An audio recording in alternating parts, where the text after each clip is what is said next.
Olá, meus amigos e amigas, bem-vindos ao primeiro episódio do Observa Aí, o podcast semanal do Observatório Nacional de Segurança Viária.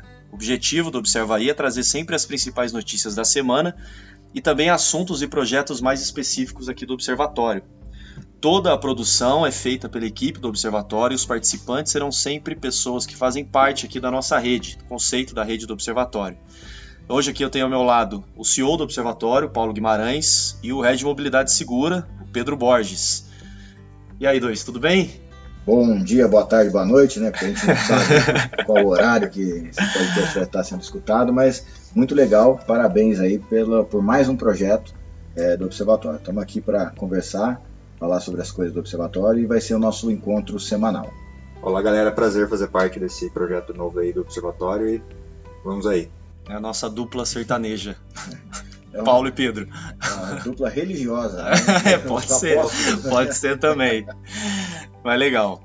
Então, para esse primeiro episódio, hoje nós vamos trazer aqui um balanço dos 100 dias do Observatório, esse novo momento do Observatório, então os primeiros 100 dias desse ano. É o Observatório que está vindo agora com uma nova marca, novas plataformas digitais, um novo relacionamento aí com a nossa rede. Inclusive, a gente está fortalecendo esse conceito de rede aqui do Observatório.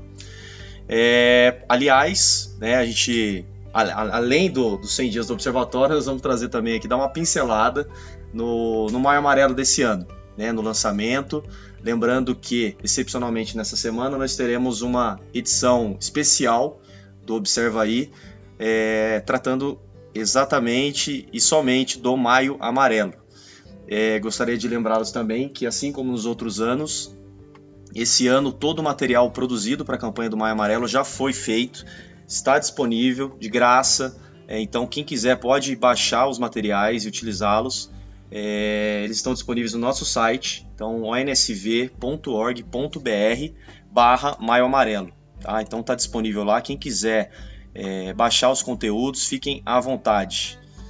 Bom, antes de entrar nos assuntos principais de hoje, gostaria de trazer aqui algumas notícias, né, das últimas semanas, né, e para que o Paulo e o Pedro possam comentar aí com a gente. A gente iniciou, dentro aí desse novo formato, desse novo momento do Observatório, nós iniciamos agora uma série de webinars e lives pelo Observatório, e a primeira delas foi um webinar de excesso de velocidade em ambiente urbano, conduzido pelo Pedro, né, nosso Head de Mobilidade Segura. Eu queria entender um pouquinho como foi essa webinar e os próximos passos aí, a agenda do Observatório com o webinar.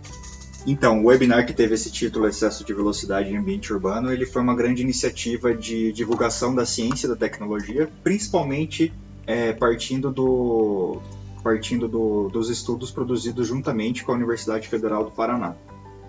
Então, nesse webinar a gente trouxe evidências e discussões relacionadas à prática do excesso de velocidade em ambiente urbano, utilizando o estudo de caso da cidade de Curitiba, na capital do estado do Paraná.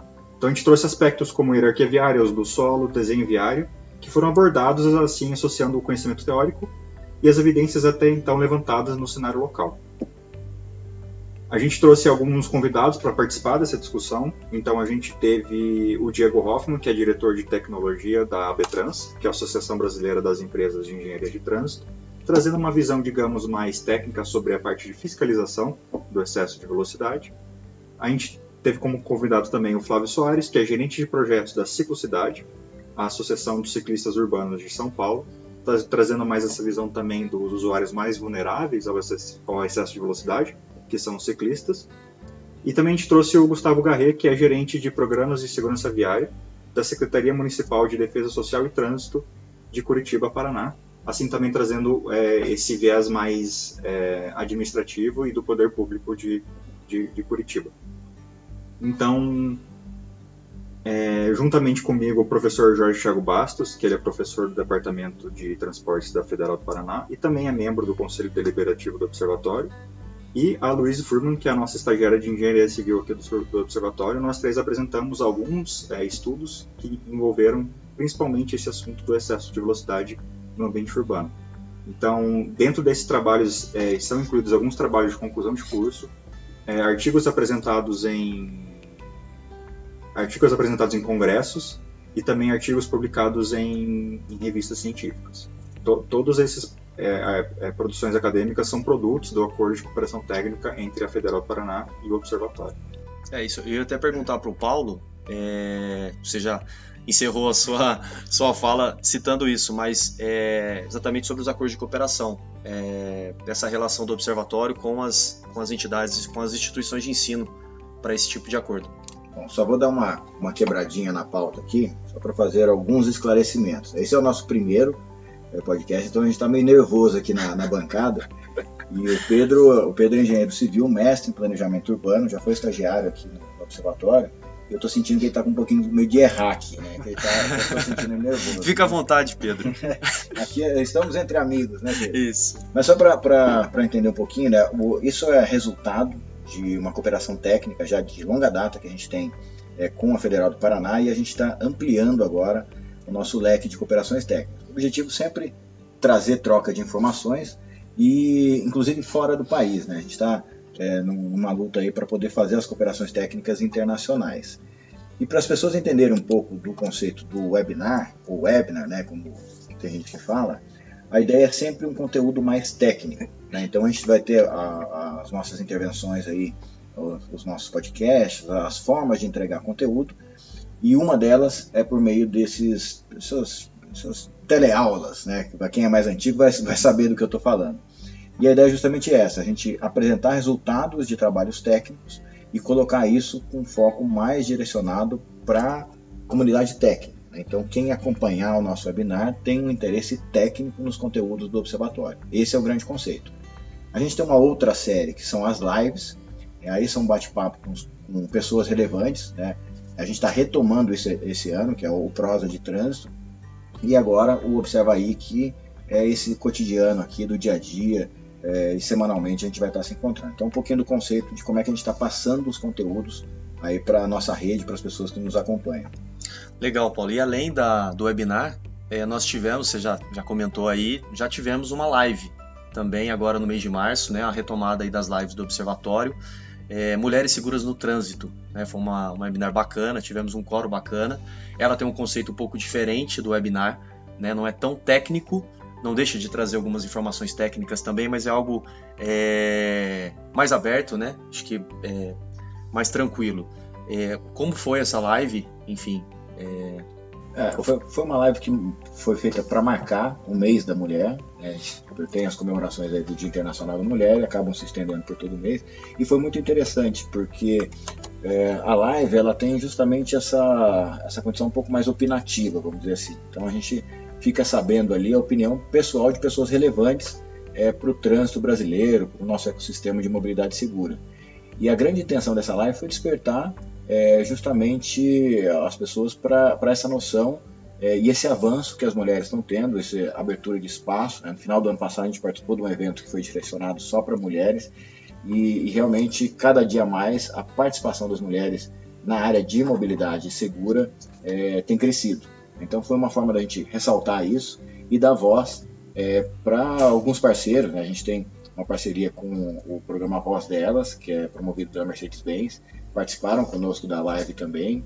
A gente tem uma parceria muito grande com o CNT, o sistema CNT 7 Senat, então eles participaram também com a gente, falando um pouco sobre esse dia a dia. E hoje a gente tem à frente da Diretoria de Segurança Viária da Secretaria Nacional de Trânsito também uma mulher, a doutora Maria Alice, que foi comandante-geral da Polícia Rodoviária Federal por alguns anos, também participou com a gente. Então esse foi o objetivo ali que a gente teve, né, ressaltar essa participação e a relevância que as mulheres têm hoje nesse ecossistema de mobilidade segura. Legal, Paulo. E lembrando que, além do Observa Aí, nós temos, o Observatório tem o podcast Prosa de Trânsito, inclusive a live Mulheres Seguras no Trânsito já está disponível no Spotify, dentro do nosso podcast do Prosa de Trânsito. Mudando um pouquinho de assunto, Paulo, o Observatório... Antes de você mudar de assunto, só ver se eu consigo aproveitar a presença dos nossos universitários aqui. Lá nessa live a gente passou alguns dados sobre mulheres. Você tem fácil esses dados aí, Pedro? Não tenho. Eu lembro que fui eu que juntei eles, mas não tenho fácil aqui. Porque só para finalizar o assunto das mulheres, foi um levantamento estatístico que a gente fez também, para poder tentar chegar numa conclusão sobre a diferença de comportamento entre mulheres e homens relacionados ao sinistro de trânsito, as coisas que acontecem. Então a gente sempre vai procurar trazer também essas informações mais técnicas, dados estatísticos, para poder fundamentar essas falas, esses encontros. Tá, e aí, trazendo um tema um pouquinho mais polêmico aqui para o nosso podcast, para quem não sabe, para quem está chegando agora e não conhece também o Observatório se tornou uma referência técnica em mobilidade segura, em mobilidade urbana, justamente por conta dos estudos, pesquisas, e justamente por isso, por essa referência, geralmente, quase que diariamente, nós somos consultados pelos veículos de imprensa para comentar alguns assuntos, enfim, que estão em alta aí no setor. E o Paulo, inclusive, participou de algumas entrevistas recentemente com relação a São Paulo. Nós tivemos uma alteração feita pela Prefeitura, né, no plano de metas, e um pouquinho antes, coincidentemente, dias antes dessa participação do Paulo, saiu um dado, que o Paulo também participou na imprensa, sobre o mês de fevereiro, que teve um balanço negativo na cidade de São Paulo, dentro dos 6 anos, nos últimos 6 anos foi o mês mais violento do trânsito. E aí, coincidentemente, nós tivemos, né, dias após aí essa notícia, esse balanço divulgado pelo InfoSiga, essa decisão aí da Prefeitura. Eu queria que o Paulo trouxesse um pouquinho sobre esse assunto. Até para as pessoas entenderem o que a Prefeitura tinha até então. Dentro do seu plano de metas, foi um plano de metas que foi estabelecido pelo ex-prefeito falecido Bruno Covas. E aí, o que é um plano de metas? É tudo aquilo que você está se comprometendo a entregar ou atingir com a população. É o anexo 1 do seu contrato, enquanto político, com a população. E o que aconteceu? Lá existia, São Paulo, vou tentar lembrar dos números agora, mas São Paulo está com alguma coisa em torno de 6,9 mortos para cada 100 mil habitantes.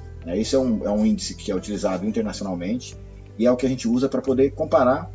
Tá certo que tem desvios, tem outras características que precisam ser avaliadas, mas é uma referência mundial que a gente tem para avaliar a segurança no trânsito em municípios, em comunidades. E tinha uma meta de reduzir, durante um determinado período, de 6,9 para 4,6 mortos por 100 mil veículos. E é uma meta muito interessante. Tem algumas cidades que já atingiram essa meta aqui no Brasil, então é uma meta possível. E isso estava colocado lá no plano de metas, junto com um monte de outras coisas que eles estavam se comprometendo. Qual foi a revisão que foi feita agora? E para nossa tristeza, à véspera do Maio Amarelo, a gente tem uma notícia dessa. Eles tiraram a meta. Então não tem mais meta do ponto de vista de indicador final. Eles não estão se comprometendo mais em reduzir os índices de mortos por população, por 100 mil habitantes, a um determinado patamar. Eles estão se comprometendo a desenvolver 18 grandes ações para poder reduzir os mortos no trânsito. E isso não é uma meta. Ficou algo genérico. Ficou algo genérico. Meta é compromisso com resultado, não é compromisso com ação. Uma meta aqui, para as pessoas entenderem um pouco. Eu tenho a meta de construir uma casa em 6 meses. Essa é a minha meta. Eu preciso entregar uma casa em 6 meses. A minha meta não é ficar levantando parede, fazendo as coisas aqui para ver o que dá. Então, as ações são o caminho. A meta é o destino.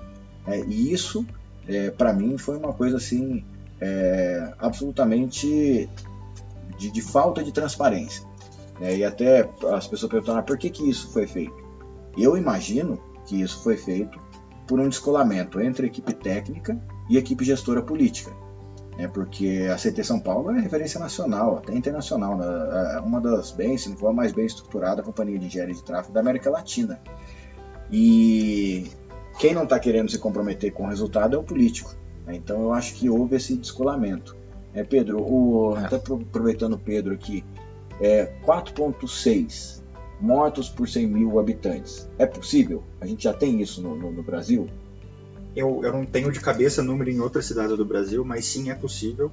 E até pensando numa redução, digamos, pela metade das mortes no trânsito em 10 anos, é importante a gente sempre lembrar que a meta de redução do índice de mortes por 100 mil habitantes, a gente tem que considerar também um aumento populacional em 10 anos da cidade. Então você ter uma redução no índice também já considera o aumento populacional, que então essa redução acaba sendo, digamos, uma redução até, digamos, significativa para uma cidade tão grande, tão populosa como São Paulo. É claro que é muito preocupante na questão da gestão da segurança viária você tirar uma meta de redução de mortes ou redução de sinistros ou até redução de feridos. Então, digamos que o estabelecimento de metas de resultado final, elas são os pilares da gestão da segurança no trânsito. Quando uma prefeitura grande como São Paulo tira essa meta, eles estão tirando o compromisso deles com a população e com a redução das mortes no trânsito. E até, digamos, um pouco... Não faz sentido mesmo São Paulo fazer isso, porque São Paulo, nos últimos 2 anos, trouxe algumas medidas muito boas para a redução de sinistros, como, por exemplo, a faixa azul em São Paulo, que ajudou muito a reduzir a questão de mortes com os motociclistas. Então, acredito que São Paulo teria que realmente voltar atrás e voltar com a sua meta de redução para que a situação lá melhore na questão da segurança. E a gente tem esse exemplo, a faixa azul é um projeto inovador da cidade de São Paulo.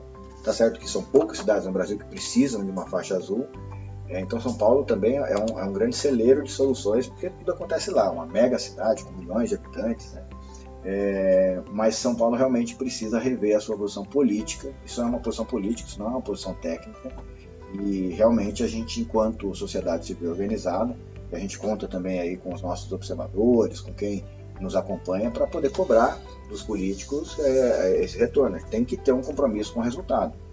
A gente falou, eu participei agora recentemente de um evento sobre gestão estratégica de trânsito, promovido pelo CETRAN Bahia, e ali a gente falou muito sobre isso, do compromisso que a gente tem que ter enquanto gestor com o resultado.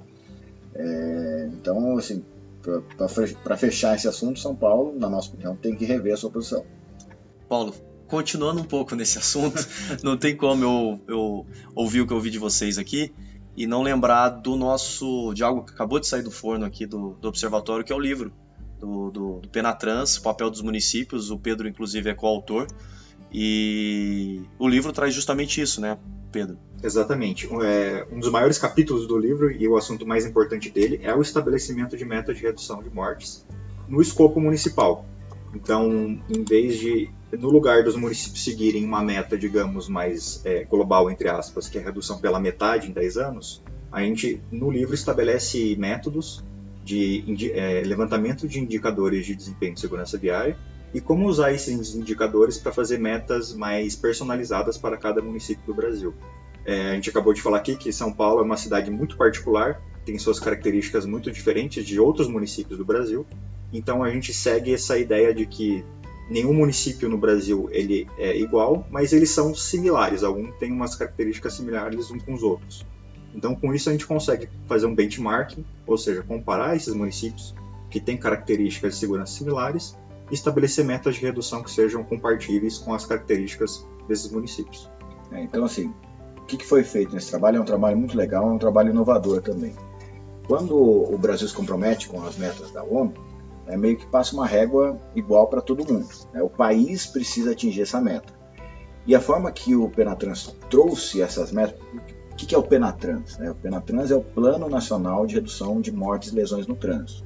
Então o Brasil assinou um compromisso com a comunidade internacional, com a ONU, de reduzir em 50% a projeção de mortos até 2030. Era 2020, a gente não conseguiu, foi para 2030. E esse é o compromisso brasileiro, foi retratado numa lei nacional, uma lei brasileira, que é o Penatrans. E o Penatrans, quando estabelece essas metas, ele deixa um pouco solto na responsabilidade dos conselhos estaduais de trânsito, que são os órgãos consultivos normativos no âmbito do Estado, para esses órgãos estabelecerem metas, só que isso não chegou no nível municipal. Então, qual foi o trabalho que foi feito pelo professor Pedro e professor Tiago? Um trabalho, primeiro, de clusterização, ou seja, o que a gente tem de indicador de desempenho de segurança viária disponível? Tem esse, aquele outro. Então foi criado aí uma cesta de indicadores para chegar num indicador único de cada município. Então esse é o primeiro item de inovação desse trabalho. E o segundo item de inovação é rebater isso, né, e criar essa clusterização. Então a gente vai estar juntando os municípios que têm essas características semelhantes, porque nem todos precisam reduzir 50%. Usando o exemplo do dia a dia também. Quem está mais gordinho, na hora de emagrecer é mais fácil. Então a meta de emagrecimento, podemos usar a meta de redução de mortes e feridos como uma meta de emagrecimento. Para aquele que já está com um percentual de gordura muito alto, ele precisa reduzir mais. Ele tem que fazer mais ações, ele vai ter que mudar a sua alimentação, ele vai ter que entrar numa academia que ele não faz hoje. O cara que já está dentro de um percentual de gordura adequado, ele não tem muito mais o que fazer. Então, a meta para esse município, que é para esse cara que já está mais magrinho, ele tem que ser diferente.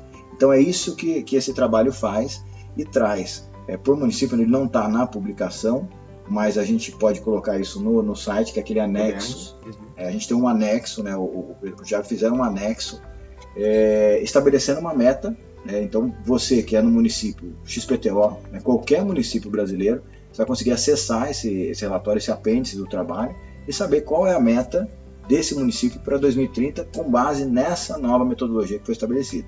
Então esse é o grande diferencial desse trabalho.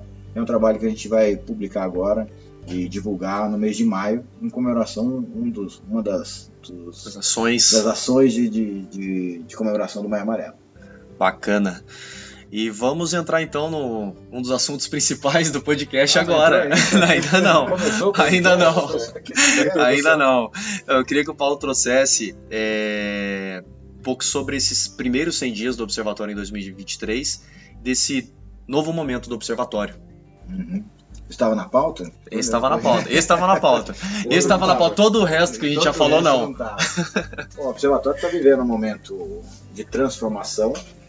E a gente está fazendo essa transformação bem profunda, vamos dizer assim. Então, o que aconteceu? O Observatório surgiu em função da primeira década mundial de ações, que era 2011 a 2020. Ele foi fundado pelo José Aurélio Ramalho, que hoje é presidente do Conselho Deliberativo, com essa função, né? Ele, mais ou menos, é lógico que ele não foi criado para isso, mas teoricamente ele teria uma vida de 10 anos. Né?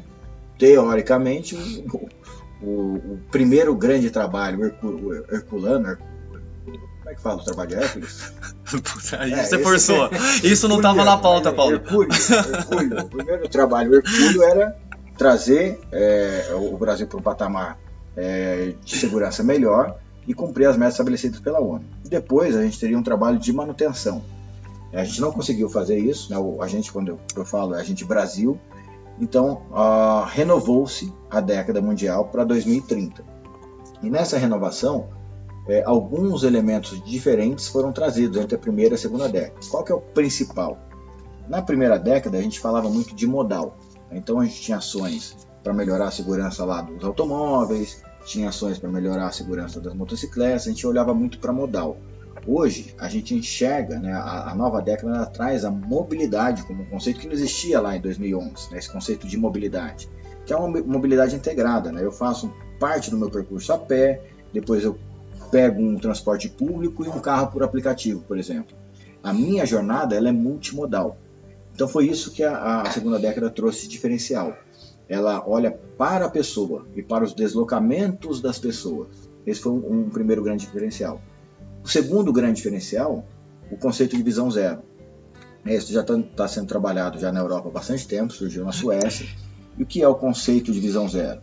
É zero vítimas. A gente reconhece que nunca a gente vai se livrar do sinistro, os sinistros vão continuar acontecendo, mas a gente precisa trabalhar para que esse sinistro não gere vítimas. Esse é o grande conceito. Paulo, te cortando um pouquinho, pode ser que tenham pessoas aí que estejam nos ouvindo e não saibam o que é um sinistro.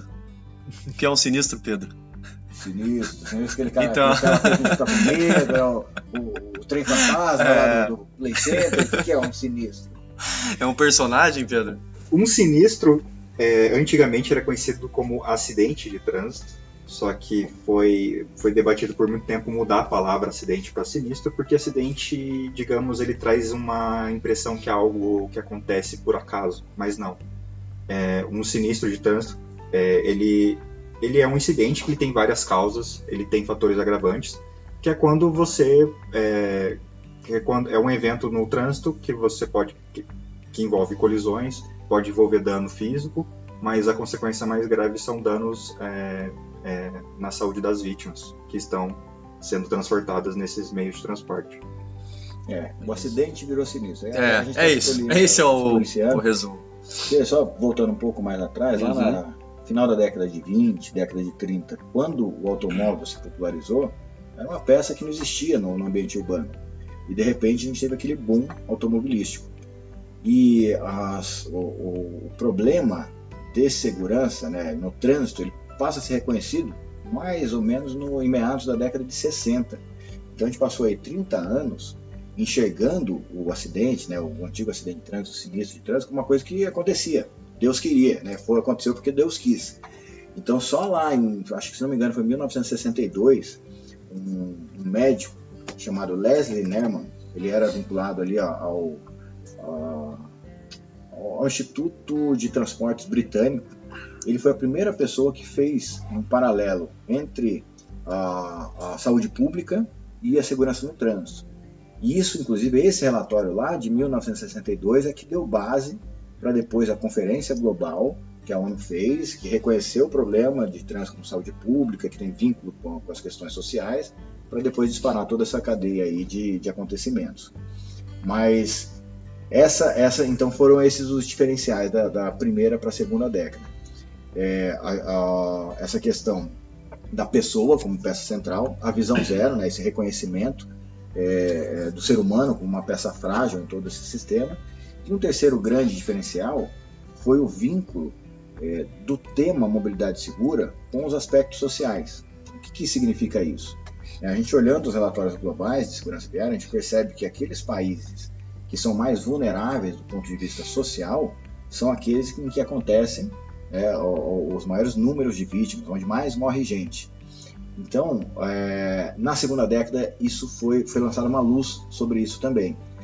E para poder ajudar a melhorar essa condição, a ONU vinculou a Década Mundial de Ações pela Segurança no Trânsito aos Objetivos do Desenvolvimento Sustentável. Então a gente tem lá 17 Objetivos do Desenvolvimento Sustentável, são objetivos globais, e a gente tem 12 metas globais de segurança viária que derivam desses objetivos e tudo isso que a gente está falando. Então foram os grandes diferenciais que foram trazidos na primeira e na segunda década. E o observatório, que a gente está contando tudo isso para entrar na pauta. E o observatório precisou acompanhar toda essa evolução. Então a gente fez uma alteração do estatuto no final do ano passado. Esse estatuto permite agora a gente ampliar a nossa rede de atuação, trazendo mais conexões, mais associados para o observatório. Então a gente começa a trabalhar isso, por exemplo, com as redes de observadores certificados, o programa Laço Amarelo. A gente deixa de enxergar, por exemplo, o observador certificado e um integrante da nossa rede de Laço Amarelo com uma relação meio que de prestação de serviço do observatório.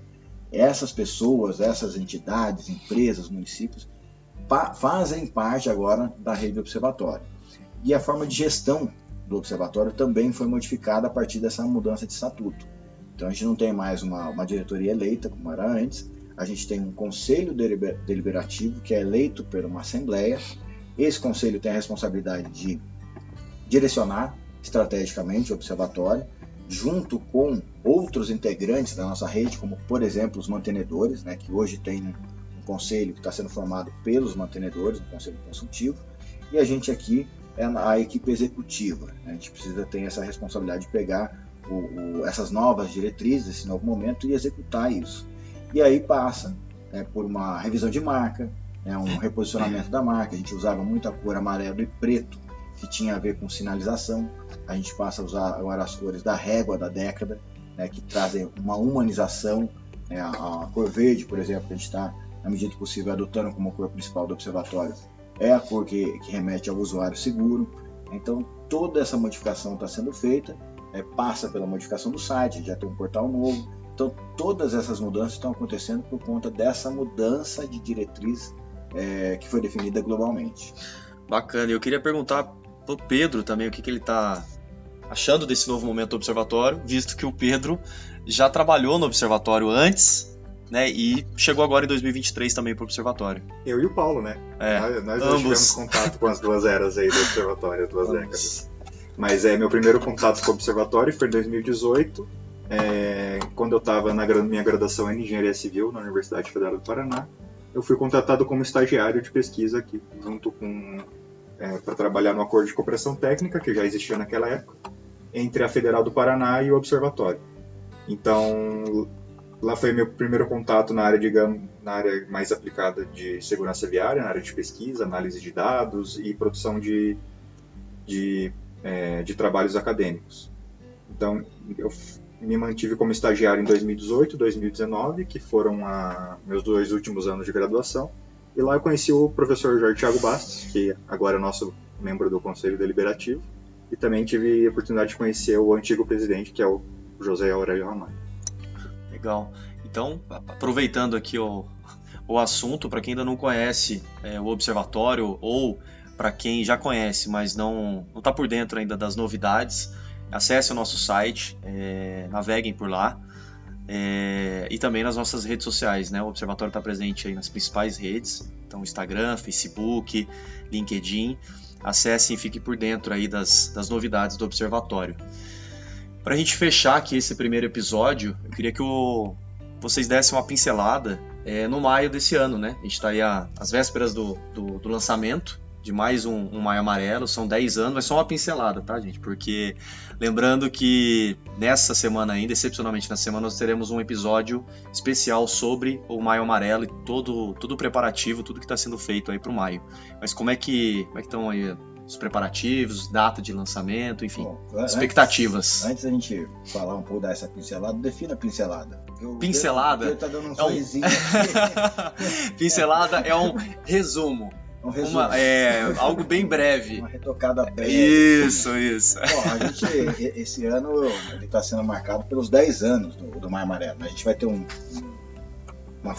programa específico sobre isso. Mas o que a gente tem? A gente tem, o Maio Amarelo é composto por 3 blocos, 3 acontecimentos principais.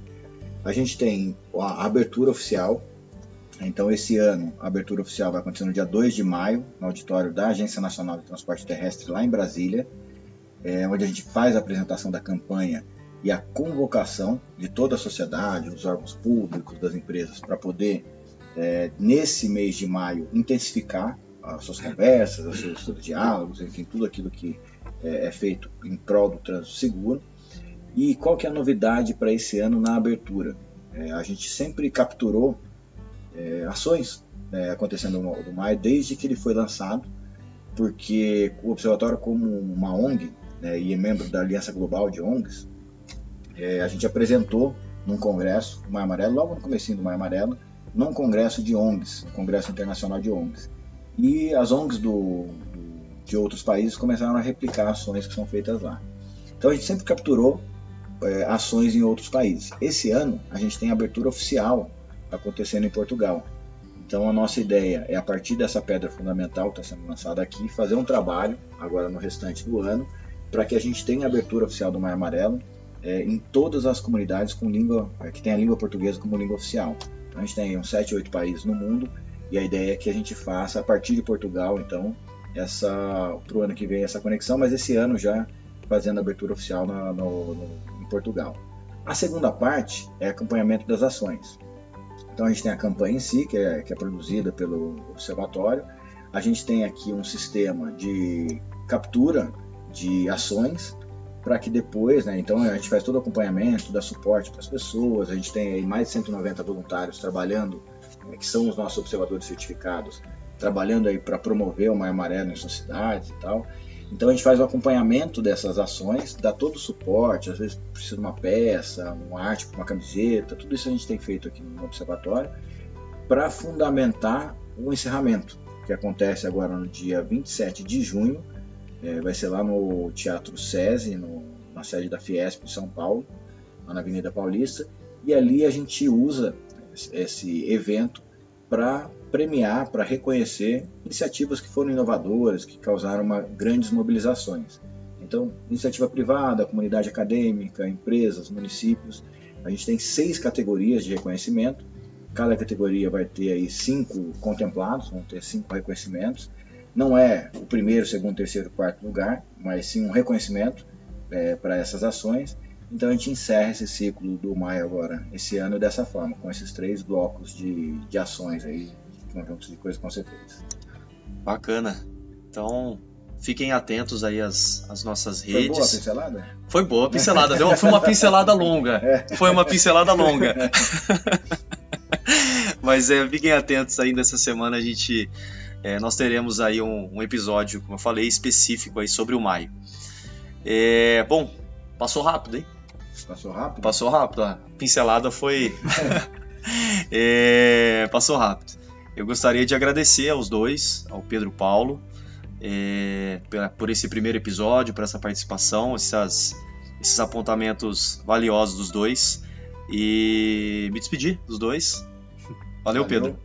Valeu, Paulo. Valeu. Não querem falar nada, não? Por hoje é só, pessoal. Por hoje é só?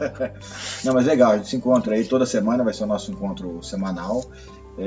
Aproveitem, mandem aqui pra gente assuntos que vocês queiram falar, queiram ouvir do Observatório também.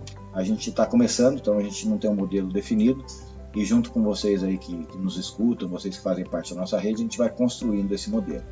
Muito bom participar e até a próxima. Para adicionar a fala, também peço feedback. Muito legal ter o retorno aí da audiência, de toda a rede do Observatório que acompanha nossos trabalhos. Obrigado pelo convite. Valeu, dupla. Então, lembrando aí a todos, né, os materiais do Maio Amarelo já estão disponíveis no site do Observatório. Então, acessem www.ansv.org.br/Maio Amarelo. Todos os materiais estão disponíveis lá gratuitamente. Baixem, fiquem à vontade. Lá tem um espacinho também para quem quiser inserir a logo, enfim, da instituição que pertence, pode colocar, e fiquem à vontade. Tá? Vocês nos ajudam muito com a divulgação do Maio. Esse foi o primeiro episódio, então, do Observa Aí. A gente espera que quem está nos ouvindo aí tenha gostado. Esse é um podcast para pessoas que, assim como nós, também se preocupam em tornar o trânsito mais seguro, que seja um ambiente harmônico entre todas as pessoas. Eu gostaria aqui de fazer um agradecimento especial para toda a nossa rede, então, aos mantenedores do Observatório, Anfávia, CNT, SESC Senat, Mobilidade Estadão, Raizen, Uber, Única, Vibra, 3M, aos mais de 450 observadores certificados, a todas as empresas, prefeituras e entidades Laço Amarelo e as que aderiram ao Educa, além das instituições de cooperação técnica que nos ajudam, principalmente nos estudos e pesquisas do Observatório. Valeu, pessoal, até o próximo episódio. Valeu! Valeu!